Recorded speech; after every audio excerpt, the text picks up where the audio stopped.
biva ku mwami Imana bibane namwe. Tugiye kwigira hamwe icyigisho kivuga ngo mbese microchip cyangwa se urukingo rwa coronavirus cyaba ari cyo kimenyetso cy'inyamaswa cyangwa se cya Satani. Reka dusenge. Mana yaturemye, turagusaba kugira ngo uduhe amaso duhumuke, tureke kujijishwa n'uburiganya bwa Satani, kugira ngo tudasobanukirwa n'iby'icyo kimenyetso, dore kubisobanukirwa bikitwa none. Baba byose nuko ushaka mu izina rya Yesu, amen. Iki cyigisho nanone wagiteguriwe na Sibomana Jean Dodier. Iyo dusomye mu Byahishuwe igice cya 13 umurongo wa 16 kugeza 17, haravuga ngo reka dufate Bibiliya zacu dusome. Itera bose aboroheje n'abakomeye n'abatunzi n'abakene n'ab'umudendezo n'ab'imbata gushyirwaho ikimenyetso ku kiganza cy'iburyo cyangwa mu ruhanga, kugira ngo hatagira umuntu wemererwa kugura cyangwa gutunda keretse afite icyo kimenyetso cyangwa izina rya nyamaswa cyangwa umubare w'izina ryayo. Nshuti muvandimwe duhuriye ku butumwa bw'umuburo w'isi uheruka, ndagusuhuje.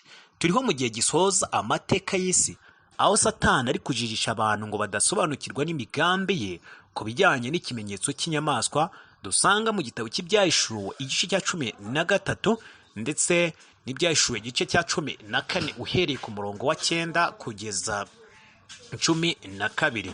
Igitabo rero cy'Ibyahishuwe kigaragaza iherezo ry'isi, hanyuma ku murongo wa 12 tukahabona ikiyoka ari we Satani arwanya bitondera amategeko y'Imana kandi bafite guhamya nko kwa Yesu. Ibyahishuwe 12 murongo wa 17.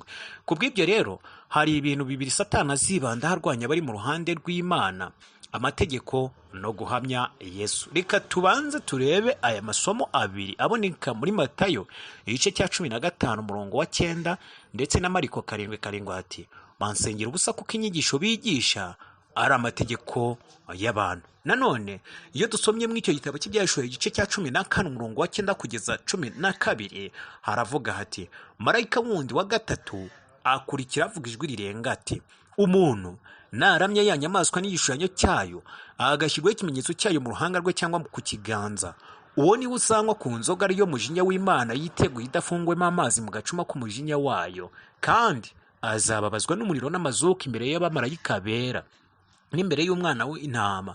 Umwotsi wo kubabazwa kwabo cumba iteka ryose ntibaruka ku manywa na nijoro. Abaramya ya nyamaswa n'igishushanyo cyayo, umuntu wese ushyirwaho ikimenyetso cy'izina ryayo, aho niho kwihangana kw'abera kuri bitondera amategeko y'Imana bakagira kwizera nko kwa Yesu. Muri rino somo rero turahabona umuburo uteye ubwoba uburira abatuye isi gukanguka, aho batubuza kwirinda kwakira ikimenyetso cy'inyamaswa no kuyiramya. Kubw'ibyo rero iyi kimenyetso cy'inyamaswa kivugirwa hamwe n'ibihano bikomeye by'Imana itigeze ibwira inyoko muntu. Ni igihano cyo gutandukanywa n'Imana by'iteka ryose. Icyo kimenyetso rero kigomba kuba ari ikintu gikomeye cyane, kandi kuba Imana ishaka imitima y'abantu n'imico yabo, icyo kimenyetso kigomba kuba gifite aho gihurira n'umushyikirano uri hagati y'umuntu n'Imana. Biratangaje kuba hari inyigisho nyinshi n'uburyo abantu benshi basobanura iki kimenyetso cy'inyamaswa. Bamwe bavuga ko ari imibare itangwa na mudasobwa gukora indangamuntu, ku buryo hari ibyangombwa bitangwa usanga bamwe banga kubifata ngo harimo ikimenyetso cy'inyamaswa. Abandi bakavuga ko ari inshinge bazabatera harimo icyo kimenyetso. Abandi nanone bakavuga ko ari utuntu bita micropiece electronique bazabacengeza mu ruhanga cyangwa se mu kiganza, wenda hakoreshejwe ikoranabuhanga n'ibindi. Ibi byose rero bavuga ntaho byerekeye n'imico y'umuntu n'uburyo umuntu abana n'Imana cyangwa se uko yumvira ingoma y'Imana. Abandi bavuga ko ikimenyetso cy'inyamaswa ari umuntu uteye ubwoba. Ibi byose bishobora gukoreshwa n'umwanzi kugira ngo amenye ibikorwa bya buri muntu, ndetse kugira ngo amenye aho ubutunzi bwe aho buri. Muri ibi byose rero bavuga nta na kimwe cyaba ikimenyetso cy'inyamaswa, kuko inyamaswa ubwayo isobanura ubwami cyangwa se umwami, dushingiye ku isomo riboneka muri Daniyeli igice cya 8 umurongo wa 23 ndetse na Daniyeli igice cya 7 umurongo wa 13 muhasome. Inyamaswa rero ivugwa ahangaha ni ubupapa bwa Kiliziya Gatolika, dushingiye ku busobanuro buboneka nanone muri Bibiliya ntagatifu igice cya 17 cy'Ibyahishuwe ndetse na 18 hasi uko bagiye babitanga. Bavuze yuko ari ingoma ya Roma cyangwa se ari kizitoteza abakristo. Reka rero ducukumbure ibyerekeranye n'iki kimenyetso. Nshuti muvandimwe, abantu batekereza ko icyo kimenyetso kizashyirwa mu ruhanga ndetse no mu kiganza, kugeza ubwo bamwe batangiye kumva ko turiya twuma dupima umuriro batunga mu mutwe duhita tubashyiramo icyo kimenyetso. Abandi bakavuga ko kuba hari amabwiriza runaka agenda atangwa ngo ni ukwakira ikimenyetso cy'inyamaswa. Ibi byose bavuga ntabwo rwose ari ukuri dushingiye ku byanditswe, kuko nta ruhare bifite mu kukurenganya ubwabyo. Ibyo bintu byose bagenda bavuga by'utwuma bashobora gucengeza mu ruhanga cyangwa se turiya dukoresho, nta ruhare ubwabyo bushobora kuba bwakurenganya. Uburyo rero icyo kimenyetso kizahatirwa abantu dushingiye ku byanditswe ni mu ikomanyirizwa ry'ubukungu bwa buri kigo cyangwa se umuntu ku giti cye ku bazaba badashaka kwemera icyo kimenyetso. Nanone nk'uko twabisomeye mu Byahishuwe igice cya 13 umurongo wa 16 kugeza 18, reka twongere dusome. Mufate Bibiliya. Itera bose abakomeye n'aboroheje, abakire n'abakene, imbata n'ab'umudendezo gushyirwaho ikimenyetso mu ruhanga cyangwa se mu kiganza cy'iburyo, kugira ngo hatagira umuntu wemererwa kugura cyangwa gutunda, keretse abafite icyo kimenyetso cyangwa izina rya nyamaswa cyangwa umubare w'izina ryayo, kandi umubare we ni 666. Ikimenyetso rero ni ikintu kigaragaza itandukaniro hagati y'ikintu kimwe n'ikindi. Ikimenyetso rero turagisanga mu bupapa bwa Kiliziya Gatolika. Reka turebe Kiliziya Gatolika. Iyi nyigisho zabo akenshi ntabwo zikunze gukomoka muri Bibiliya. Bihaye ububasha bwo kuvuguruza Imana, aho bahinduye ukwera kw'isabato y'ikiruhuko cy'umunsi wa karindwi bawimurira ku munsi wo ku cyumweru, ari wo wa mbere, cyangwa se mu zindi ndimi bashobora kwita Sunday cyangwa Dimanche, nk'uko ushobora kubisoma muri Daniyeli igice cya 7 umurongo wa 25.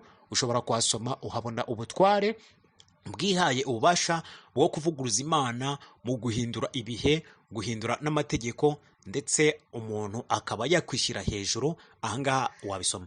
Rero Kiliziya Gatolika ihamya ko ariyo yahinduye amategeko y'Imana.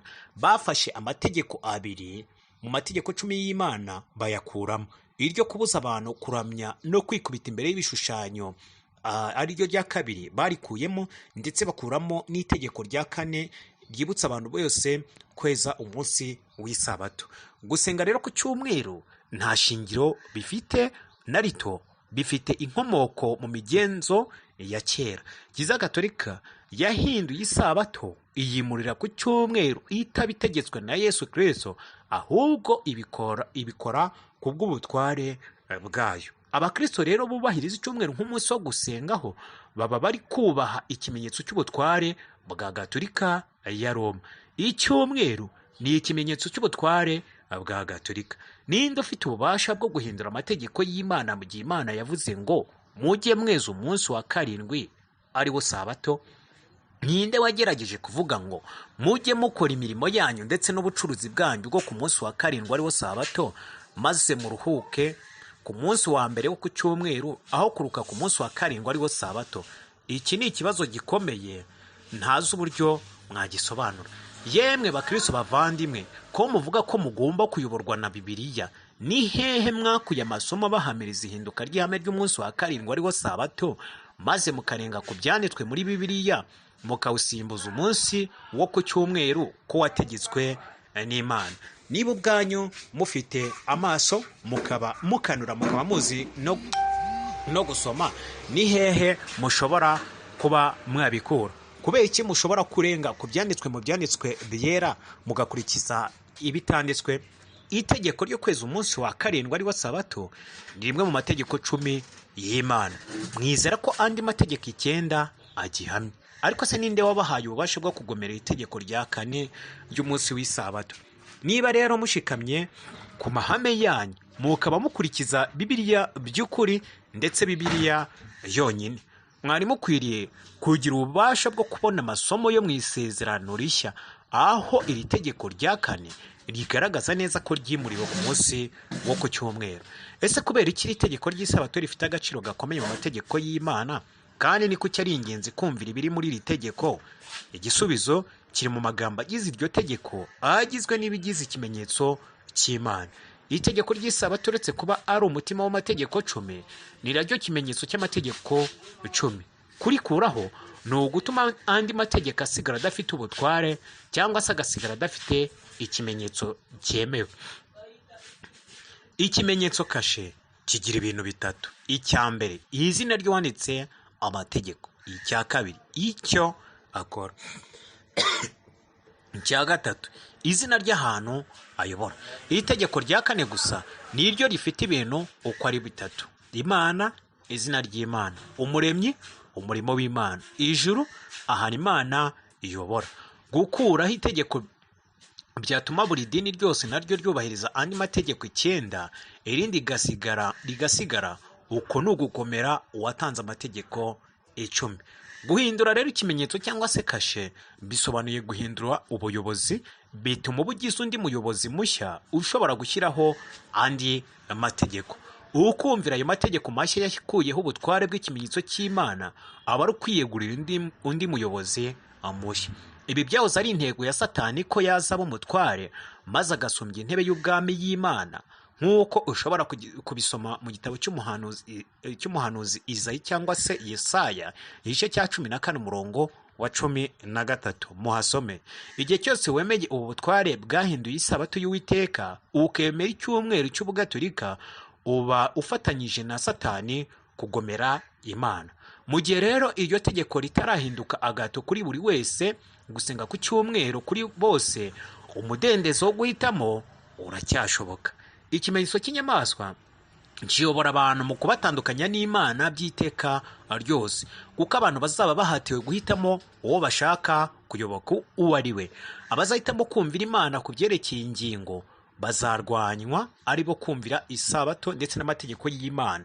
Naho abazahitamo kumvira ubutware bw'iyi si bwashyizeho umunsi wo ku cyumweru, ubwo igihano kizaba gutandukanywa n'Imana by'iteka ryose, nk'uko ushobora kubisoma mu gitabo cy'Ibyahishuwe igice cya 16.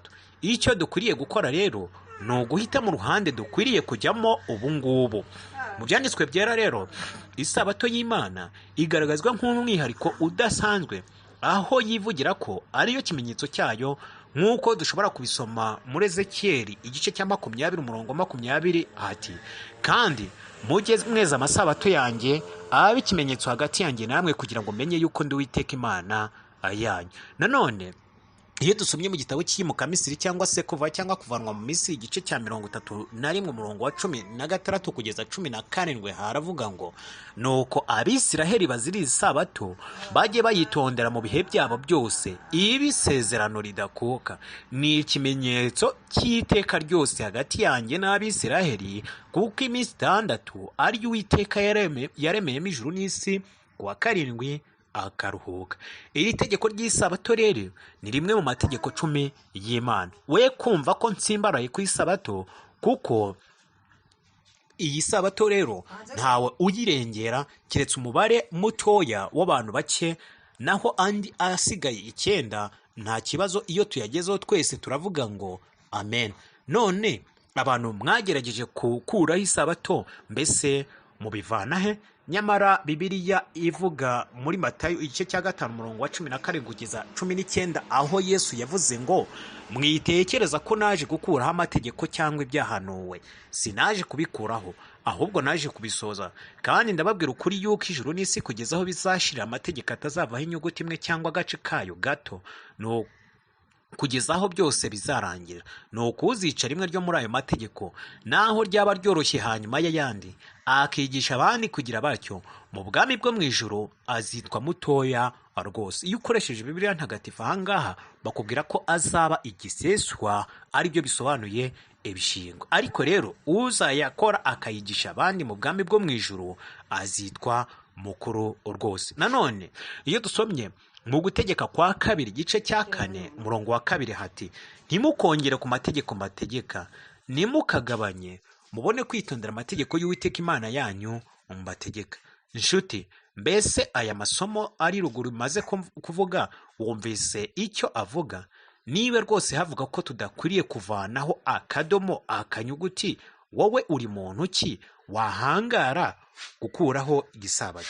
Mu gihe rero uri kwihitiramo ibidahuje na Bibiliya, mbese ujya utekereza kwa aya masomo twavuze yo muri Mariko 7:7 cyangwa se Matayo igice cya 15 umurongo wa 9 avuga ngo bansengera ubusa kuko inyigisho bigisha ari amategeko cyangwa se ari inyigisho z'abantu. Mbese ujya utekereza nanone kuri isomo ryo muri Matayo igice cya 15 umurongo wa 13 avuga ngo igiti cyose data wo mu ijuru atateye kizarandurwa. None mumaze kumva ubu butumwa murahitamo nde mwumvira? Dore nanone icyo iri somo riboneka muri Yohani igice cya 24 umurongo wa 15 ati uyu munsi nimwitoranirize uwo muzakorera, niba Uwiteka ari we Mana mumukurikire.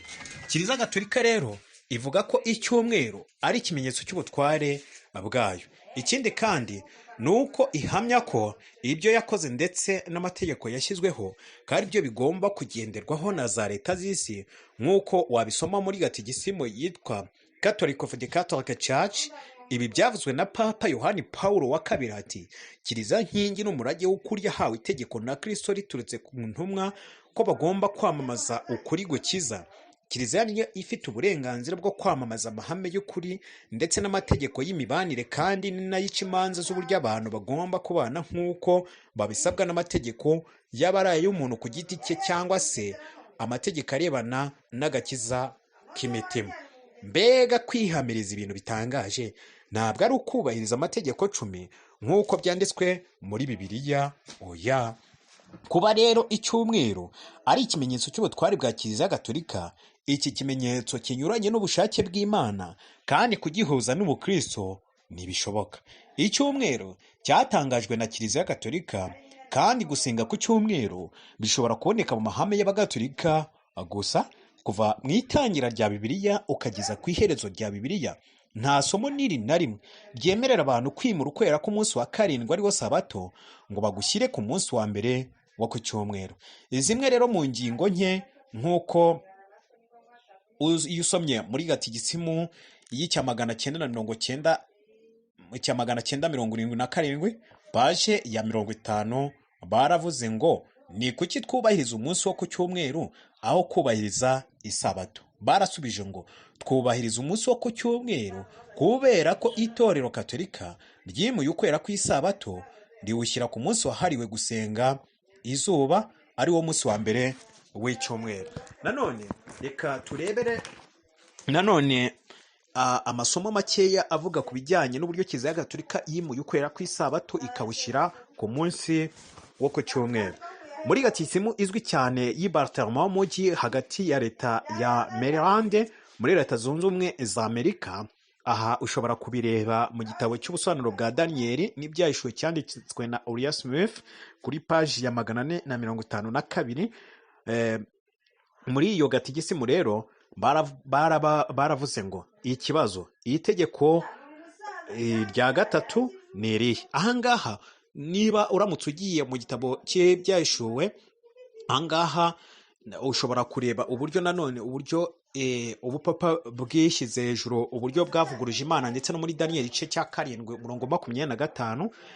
Noneho ugasoma no mu gitabo cyo mu Kuva igice cya 20 umurongo wa 8 cyangwa se igice cya 20, ukagenda ugereranya amategeko y'Imana nuko amategeko ya Kiliziya Gatolika bayigisha. Noneho iyo bavuga iri tegeko rya gatatu ahangaha riba ari Sabato, ariyo tegeko rya 4 niko bavuga. Noneho rero muri iyo gatigisimu nanone baravuga ngo ikibazo itegeko rya gatatu ni irihe. None ukurikije ahangaha, aha ni Sabato bari kuvuga, ariyo tegeko rya 4. Igisubizo itegeko rya gatatu ni iri: wibuke kweza umunsi w'isabato. Ikibazo mbese itegeko rya gatatu ridutegeka iki? Igisubizo itegeko rya gatatu ridutegeka kubahiriza umunsi w'umwami. Ikibazo mbese umunsi w'isabato n'icyumweru ni bimwe?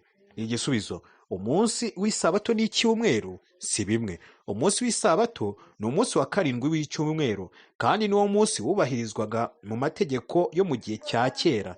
Icyumweru cyangwa Sunday ni umunsi wa mbere w'icyumweru, kandi ni umunsi wubahirizwaga mu mategeko mashya. Ikibazo kuki itorero ridutegeka kweza umunsi w'icyumweru ariyo Sunday mu cyimbo cy'isabato? Igisubizo: itorero ridutegeka kweza icyumweru mu cyimbo cy'isabato kubera ko ku cyumweru Kristo yazutse mu bapfuye, kandi ku cyumweru yohereza mwuka wera intumwa ze. Nanone reka turebe nanone muri gatigisimu isobanuye yo mu Bwongereza yo mu buryo bworoheje yitwa The Catechism Simple Explained. Hari ibibazo n'ibisubizo bikurikira. Iri tegeko rya gatatu, nimvuga ahangaha wumve ko ari rya tegeko ry'isabato bavuga. Itegeko rya gatatu ni irihe? Itegeko rya gatatu ni iri: wibuke kweza umunsi w'isabato. Itegeko rya gatatu ridutegeka iki? Itegeko rya gatatu ridutegeka kweza umunsi w'icyumweru ariwo Sunday,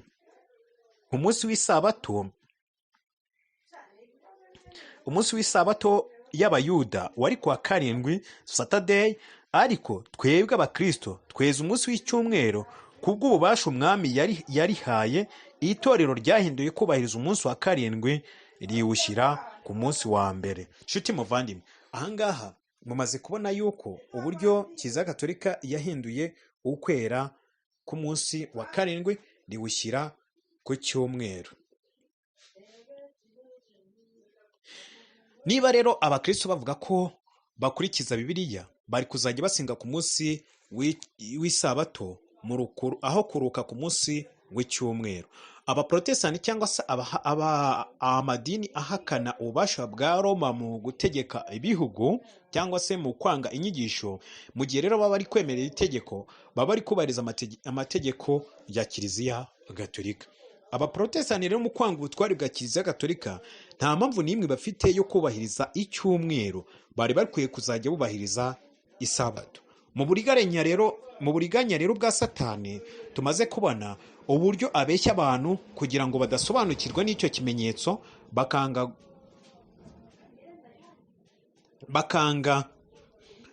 gukora cyangwa se bakanga kubifata bimwe navuze, nubwo ntawe mbwiye ngo abifate cyangwa se abyemere, kuko twahawe umudendezo wo guhitamo. Ubwo rero ikimenyetso nyirizina ndivugira itegeko ryo kuruka ku cyumweru risaba ryamaze gutangazwa muri rubanda rwose rutuye ku isi, hanyuma abantu rero bazemera iri tegeko bazi ko atari ikimenyetso cy'inyamaswa. Nyamara tubonye yuko iri tegeko ryo kuruka ku cyumweru nicyo kimenyetso cy'inyamaswa, ni ukuvuga ngo ni ikirango cy'ubutware bwa Kiliziya Gatolika. Noneho rero iki ni kimwe mu mitego Satani kizatuma abanyamadini benshi bemera itegeko ry'icyumweru babikunze. Nshuti nkunda, mu gihe gito iri tegeko rigiye kugirwa gahato ku isi yose, ari ryo gusenga ku cyumweru, hanyuma indi minsi isigaye ibe iy'akazi. Ibyo rero bizatangazwa na Kiliziya Gatolika ibinyujije muri Amerika, ubwo Amerika izavuga iti ibitegetswe na Kiliziya bitewe n'ihungabana ry'ubukungu ku isi. Impamvu isi iri kubura ubukungu ni uko abantu badakora, kandi n'abakora bagakora amasaha makeya.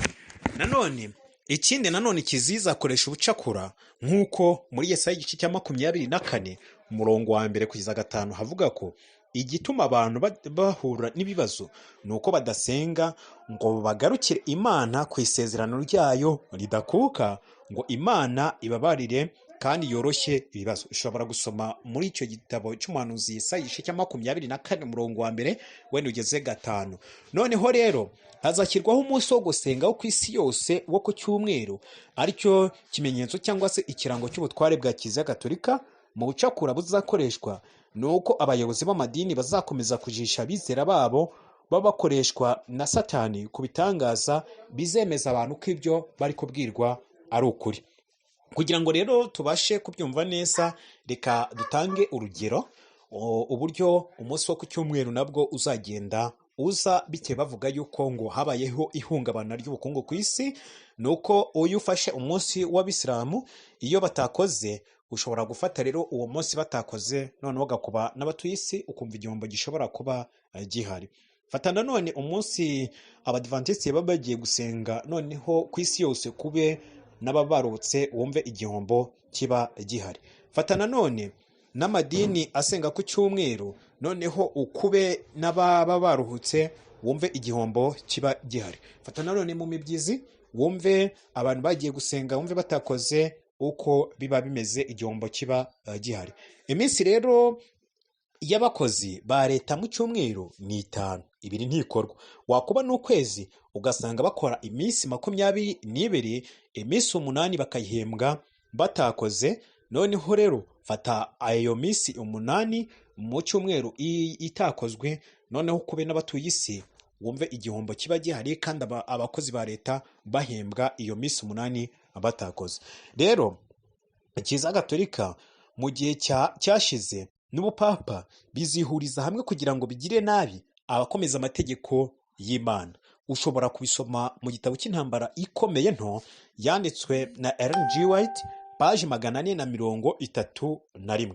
Kandi ubwo Ubugatolika buzatanga inama mu bihugu y'uko umunsi ugiyeho watuma ubukungu bugaruka mu rwego rwo kuzahura ubukungu bw'ibihugu bwazambye, noneho ku isi yose byubahirizwe kugeza ubwo Amerika izabigiramo uruhare, izabangamira itegeko ry'isabato kugeza ubwo noneho ishyiraho amategeko, noneho amaleta yose yo ku isi akemera icyo Amerika ivuze. Ariko bigaragara yuko ubupapa buzabinyuza muri Amerika, noneho Amerika igatangira kubangamira abizera ababo, cyangwa se igatangira kubuza umudendezo wo guhitamo icyo umuntu yishakiye.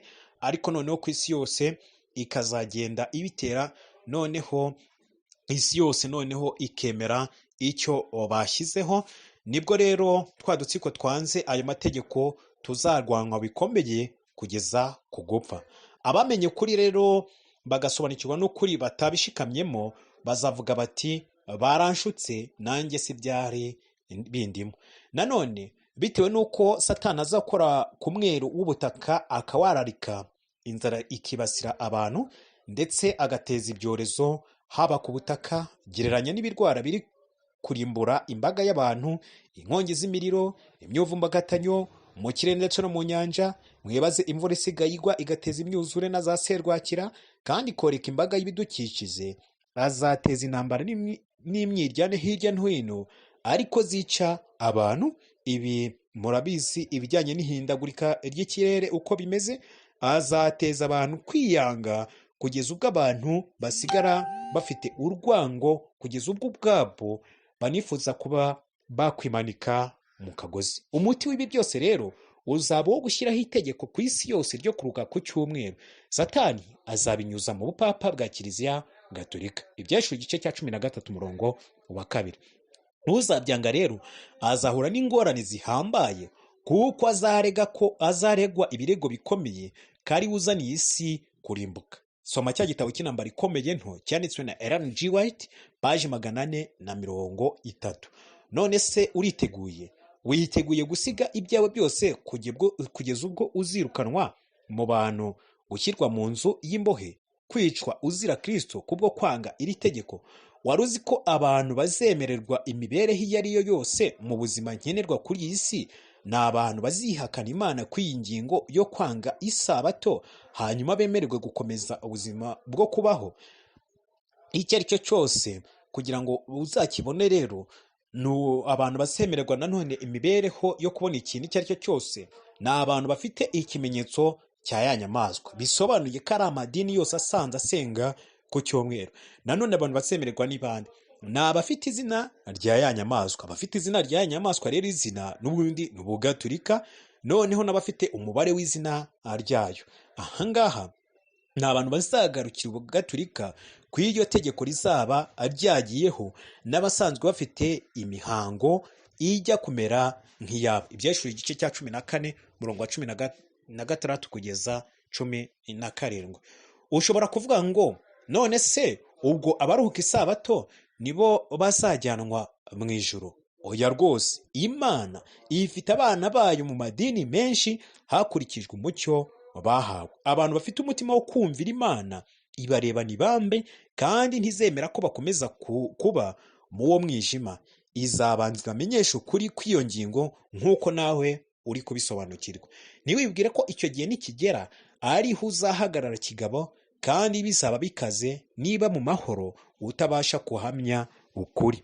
Niba uvuga ko utahara idini yawe ngo urarikunda nyamara ridakurikiza ukuri kw'ibyanditswe byera, niba wemera kumvira umuryango wawe ukanga Imana kugira ngo utagirirwa nabi rwose, uzatsindwa. Ndetse n'abavuga ko bamenye ukuri, nka bamwe basanzwe baruhuka ku isabato, batigeze bimenyereza kubana na Yesu mu buzima bwose, uburibwe buzabageraho hanyuma bave ku kejo, ariko si bose. Umuntu wese izina rye ritanditswe mu gitabo cy'ubugingo azabyemera. Abahoze bishimira ukuri, abayobozi n'abandi bari bazwiho kuba abarinzi b'iby'umwuka, bakaba batambaye uburinzi bw'Imana, nibo bazaba abanzi babo bizeraga kimwe. Soma muri cya gitabo cy'intambara ikomeye, paje 427. Zirikana rero ko amategeko y'Uwiteka akwiriye kumvirwa yose hatavuyemo na rimwe. Yakobo igice cya 2 umurongo wa 10 kugeza 12. Icyo kigeragezo kirenze uko tubyumva. Kubuzwa uburenganzira ubwo ari bwo bwose kugeza ubwo uhigwa bukware, ukicwa, ugafungwa, ugakurwa mu byawe, ugakurirwaho uburenganzira kugeza ubwo ukubona wese akuvugiriza induru nk'umwanzi w'abantu bose, nk'umwanzi w'ibyiza rusange. Inshuti nkunda, nubwo bimeze bityo, bamwe rwose bazaba ibitambo by'abandi kugeza ubwo abantu bemera kumena amaraso kubwo kudatatira Imana ntabwo izakomeza kubatererana. Oya, hazacamo agahe k'uburibwe. Bamwe bazaba bari muri gereza zicuze umwijima, abandi bazaba barahungiye mu buvumo, abandi barahungiye mu mashyamba. Ariko zirikana ko iyarinze Morodekayi yakatiwe urwo gupfa na bagenzi be, ikarinda Daniyeli yatawe mu rwobo rw'intare zashongeshejwe, ikabarinda none igihe Saduraka, Meshaki na Abedinego batabwarwa mu itanura ry'umuriro ugurumana ntibapfe. Iyarinze Eliya ikarinda Yohana yatawe mu ngunguru y'amavuta yacaniriwe, iyambukije Abisiraheli inyanja bakambuka humutse, n'igihe yakurindaga mu bihe bikomeye, n'igihe yabanye nawe mu mahoro, mbese ikakurinda aho rukomeye, hanyuma izananirwa gutabara.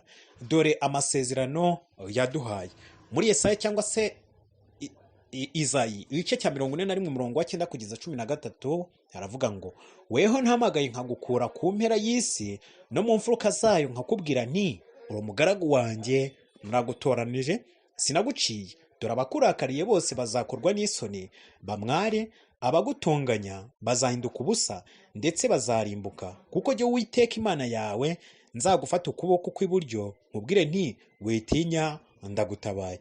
Nanone icyo gice muri Yesaya 43 umurongo wa 2 hati, nunyura mu mazi nzaba ndi kumwe nawe, nuca no mu migezi ntizagutembana, nunyura no mu muriro ntuzashya, kandi ibirimi byawo ntibizagufata. Inshuti nkunda, nubwo iyo mikorere imeze ityo irwanya Imana, iherezo ryabo ni ukuzarimbuka. Kandi mbere y'uko ubutabazi bubaho, ni ukuvuga ngo mbere y'uko abana b'Imana batabarwa, ni ukuvuga ngo bo bazatabarwa, ariko mu gutabarwa kwabo bakiri hano ku isi, ni ukuvuga ko hari ibyago 7 bizahita byisuka ku isi, ariko ibyo byago byo ntabwo bizafata abantu bose, ahubwo bizahita bifata kuri ba banyabibi, ba bandi bahisemo ya mikorere irwanya Imana, harimo n'ajya tegeko ry'icyumweru. Ariko abo ku ruhande rw'Imana bo nta kibazo bazaba bafite namba. Ni ukuvuga rero ba banyabibi bo bazahura n'ibyago 7 by'imperuka, nk'uko ushobora kubisoma mu Byahishuwe igice cya 16. Ibyo byago bizaba bitarimo imbabazi namba. Ni ukuvuga ngo hazabanza hicokemo ibisebe bifati abantu barwanyije Imana, harimo n'irya tegeko ry'icyumweru, ibisebe binuka bikomeye cyane, ibisebe biryana cyane. Kandi nanone bigaragara yuko hazaboneka izuba ricanira, hanyuma amapfa agatera, inzara igatera, noneho amazi n'imigezi n'ibirimo byose bigapfa, bigatera umunuko ku buryo nta muntu uzabasha kuyanywa, kuko azaba yahindutse amaraso nk'ay'intumbi. Nanone bigaragara yuko hari ubwira kabiri buzabaho cyane, ubwo bwira kabiri bukazatera kuri wa muntu washyizeho rya tegeko ry'icyumweru, ku buryo isi yose ibona uwayiyobeje. Noneho bigaragara yuko mu cyago uko ibyago bizagenda bikurikirana, ni ukuvuga ko Imana izaba iri hafi gutabara, ho hazacamo igihe gitoya. Tutarasoza rero, zirikana ko Yesu yavuze muri Yohani igice cya 14 umurongo wa 15 kugeza 16 ati, nimunkunda muzitondera amategeko yanjye, nanjye nzasaba Data, nawe azabaha undi mufasha wo kubana namwe ibihe byose. Kandi nanone mu rwa mbere rwa Yohani igice cya 2 umurongo wa 4 ati, uvuga ko amuzi ntiyitonde amategeko ye ni umubeshyi, ukuri ntikuri muri we. Niba rero utabishaka gusobanukirwa n'icyo ijambo ry'Imana rivuga, ngo wemere amategeko y'Imana ukavuga ko Yesu yayakuyeho, yaravuze mu Migani igice cya 28 umurongo wa 9 ati, uwiziba amatwi ngo atumve amategeko, gusenga kwe nako ni ikizira. Igihe rero wumvise mu ruhanga kuba gushyirwa ikimenyetso mu ruhanga, reka ngusobanurire icyo bisobanura gushyirwa mu ruhanga cyangwa se mu kiganza, nabyo ndaje mbigusobanurire. Gushyirwaho ikimenyetso cy'inyamaswa ni igikorwa cyihariye kizakorwa bitewe n'inyamaswa ifite amahembe abiri nk'ay'umwana w'intama, nk'uko ushobora kubisoma mu Byashuwe igice cya 13. Ahangaha ni Amerika uko nabibabwiye. Ubutumwa bwa marayika wa gatatu bwo mu Byashuwe 14 ni umuburo w'imbabazi wohererezwa abantu mbere y'igihe kugira ngo ubategurire akaga kagiye kuza. Ku bw'ibyo rero ntibishobora kubaho kuramya inyamaswa cyangwa kwakira ikimenyetso cyayo nk'uko ubuhanuzi bubyereka, kugeza igihe inyamaswa ifite amahembe abiri izatangira guhatira abantu, hanyuma umuntu akabyemera abizi. Ni ukuvuga ko Amerika izatanga itegeko cyangwa se igatangira guhatira abaturage bayo kuruka ku munsi wo ku cyumweru. Ni ukuvuga ngo bizasa nkaho itegeko ryatangajwe ku isi yose, kuko bigaragara yuko n'amaleta y'isi azahita akurikiraho. Noneho rero kuvuga ngo kwakira ikimenyetso mu ruhanga cyangwa se mu kiganza, aha no kuvuga ngo mu ruhanga ni imitekerereze, noneho mu kiganza ni ugushyira mu bikorwa. Ibi bisobanuye ngo igihe umuntu azaba yamaze gusobanukirwa n'ukuri mu ntekerezo ze akabimenya, yarangiza akabirengaho, noneho bisa naho abwiye Imana ati, nzi ibyo ushaka ko nkora, ariko sinzabyumvira. Nzi ko ububasha nsabwa kuramya atari ububasha bwa gikristo, nyamara mbwumviye ngo ndengere amagara yanjye. Niyemeje kureka kukuyoboka, ahubwo nkubarara imbere y'umuriganya. Uhereye ubu inyamaswa niyo nzajya ndamya.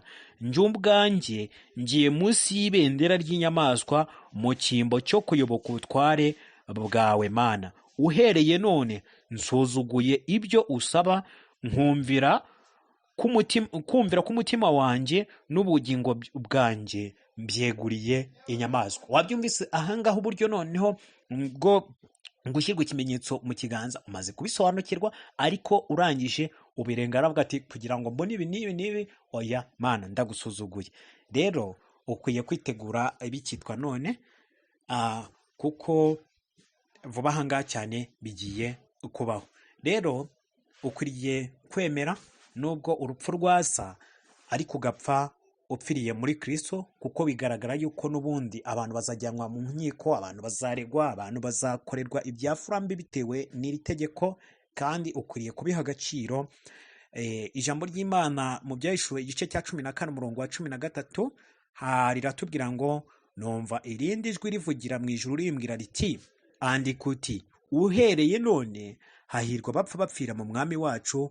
Umwuka nawe aravuga ati, ye, ngo baruhuke imihati yabo, kuko imirimo yabo ijyanye nabo ibakurikiye. Nshuti yanjye, murakoze. Tuzakomeza kurebera hamwe ibyigisho bindi bigenda bikurikirana, ariko kuri Facebook yanjye nitwa Umuburo w'Isi Uheruka, naho wajyayo hari ibyigisho byinshi ushobora gukurikira.